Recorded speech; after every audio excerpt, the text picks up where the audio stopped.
धर्म की अधर्म का प्राणियों ने विश्व का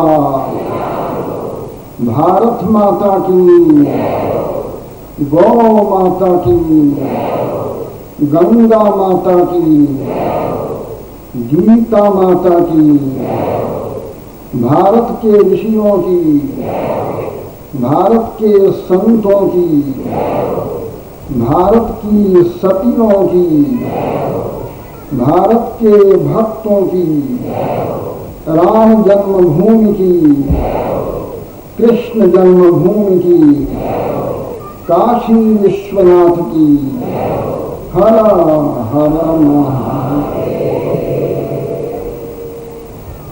ओम पूर्णमदः पूर्णमिदं पूर्णात् पूर्णमुदच्यते पूर्णस्य पूर्णमादाय पूर्णमेवावशिष्यते।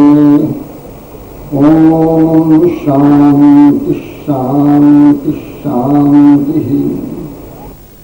शंकरं शंकराचार्यं केशवं बादरायणं सूत्रभाष्य कृतो वन्दे भगवन्तो पुनः पुनः ईश्वरो गुरुरात्मेति मूर्तिभेद विभागिने व्योमवद्व्याप्तदेहाय दक्षिणामूर्तये नमः। ओम शांति शांति शांति। आज परम हर्ष का विषय है उत्तरकाशी के इतिहास में एक नया अध्याय जुड़ने जा रहा है। कुछ प्रवक्ताओं ने आधुनिक संपदा से हीन हिमालय और उत्तरकाशी को कहा,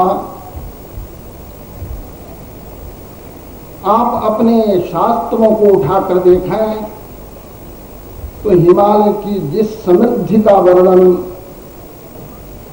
वेदों में, उपनिषदों में, पुराणों में और संतों की वाणियों में मिलता है, वह किसी दूसरे क्षेत्र की समृद्धि नहीं है। हो सकता है भौतिक साधनों से किसी अंश में हीन उत्तराखंड हो, पर दैव वित्त से परिपूर्ण रहा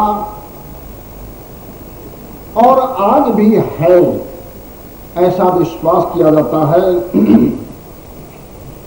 पर इतना कहना पड़ेगा कि स्वतंत्रता के बाद और आज तक भौतिक साधनों से संपन्न करने की होड़ तो जरूर लगी हुई है उत्तराखंड में भी, किंतु दैव वित्त का जो ह्रास हो रहा है, दैवी संपदा जो विखंडित होती चली जा रही है, उसे रक्षण संवर्धन का प्रयास उस रूप में नहीं किया जा रहा है जैसा कि भौतिक साधनों के संरक्षण और संवर्धन का प्रयास चल रहा है। हम इस नए अध्याय में विश्वास के साथ यह कहने जा रहे हैं कि आने वाले दिनों में जिस तेजी के साथ भौतिक साधनों को संरक्षण संवर्धन का प्रयास किया जा रहा है, उससे भी अधिक तेजी के साथ दैव वित्त जो आध्यात्मिक संपदा है उसके संवर्धन और संरक्षण का प्रयास यदि हम और आप दोनों मिलकर कर पाएंगे तो सचमुच में एक ऐसा अध्याय जुड़ेगा जिसे युगों तक के लोग स्मरण करेंगे कि उत्तरकाशी में एक कार्यक्रम हुआ था जिसमें संकल्प लिया गया था और जिस संकल्प के आधार पर उत्तराखंड के उत्तरकाशी के इतिहास में सचमुच में एक दिव्य अध्याय जुड़ा हुआ है, जोड़ा गया है, ऐसा हमारा विश्वास है। कैलाश आश्रम के पीठाचार्य पदभार संभाले हुए अब हमें 25 वर्ष बीतने को है। इस प्रसंग को लेकर कैलाश आश्रम के संतों एवं भक्तों ने यह निर्णय लिया कि पट्टाभिषेक रजत महोत्सव मनाया जाए, जिसके परिणाम स्वरूप पूरे राष्ट्र में यह अधिवेशन चलता रहा। अब उत्तरकाशी में आज से प्रारंभ हो रहा है। बड़े उत्साह के साथ आप कर रहे हैं। हमें इस बात की प्रसन्नता तो नहीं है कि आप पट्टाभिषेक रजत महोत्सव मनाने जा रहे हैं, पर इस बात से हम प्रसन्न हैं कि इसी निमित्त को लेकर बापू का उत्तरकाशी में शुभागमन हुआ और राम कथा एक अनुपम ढंग से होने जा रही है। देखो, आप स्वयं कोई कविता बनाएं, चाहे वह भाव शून्य भी हो तो भी वह कविता आपको बहुत प्रिय लगती है, या आपके संबंध में कोई दूसरा व्यक्ति कविता बनाए, वह कविता भाव शून्य भी हो तो भी वह कविता आपको अच्छी लगेगी। गोस्वामी तुलसीदास जी ने कहा, निज कवित्व कहीं लागन निका सरस हो अथवा अति फीका। अपनी कविता माने अपनी बनाई हुई कविता या अपने संबंध में दूसरे के द्वारा गढ़ी गई जो कविता है किसे अच्छी नहीं लगती है, चाहे वह फीकी कविता हो चाहे नीकी कविता हो, सबको अच्छी लगती है। कथा तो हिमालय में हुई और अन्यत्र भी हुई है, किंतु सामयिक और स्थानिक जो कथा होती है वो सबसे अधिक प्रिय होती है। जब यहाँ कथा का संकल्प आप ले रहे थे उसी समय हमने बापू से कहा था कि आगे जब कथा उत्तरकाशी में होगी तो हिमालय की कथा होगी, क्यों हिमालय वासियों को वह अपनी कथा मानी जाएगी, इसलिए अब तो आपकी कथा होने जा रही है। जब से उमा शैल दिख जाई, शैल जब से पार्वती का जन्म इस हिमाचल प्रदेश में हुआ, इस क्षेत्र में हुआ, तब से इस क्षेत्र की रिद्धि सिद्धि कैसी थी। यहाँ से इस प्रसंग को लेकर सदानंद के जन्म और तारकासुर वध पर्यंत जो प्रसंग है, इस प्रसंग को बाबू बड़े प्रासादिक ढंग से कहेंगे। यद्यपि कथा का यह क्षेत्र विस्तृत है, किंतु बापू संग्रह और विस्तार दोनों जानते हैं। यदि आप उनसे सुनना चाहें तो एक दिन में पूरी रामायण सुना सकते हैं, या एक चौपाई 2 चौपाई की कथा 2 अधिवेशनों में कर सकते हैं, जैसा कि चंडीगढ़ और लुधियाना में आपने देखा। शत्रुघ्न चरित्र चंडीगढ़ में पूरा नहीं हो सका, इसलिए बापू को विवश होकर के लुधियाना में वही विषय लेना पड़ा। यह तो वक्ता का वक्तृत्व कौशल है।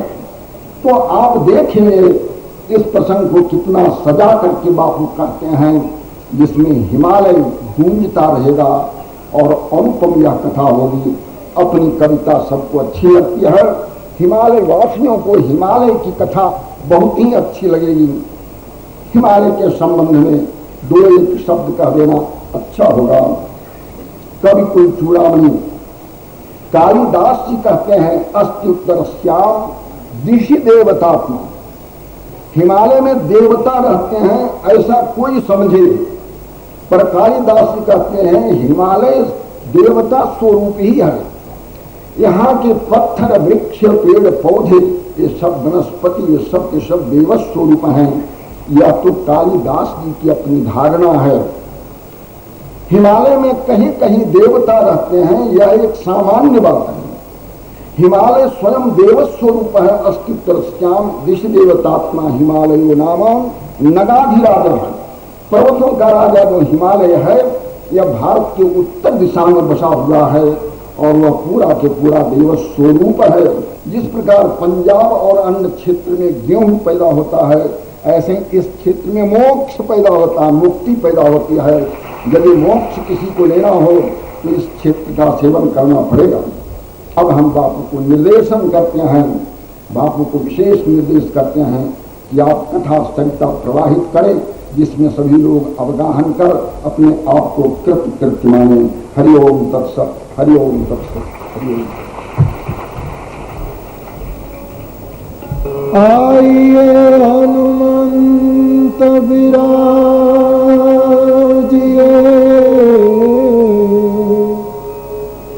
कथा कहमति अनुसार, प्रेम सहित गादी धरू, पधारिए पवन कुमार सिया वर।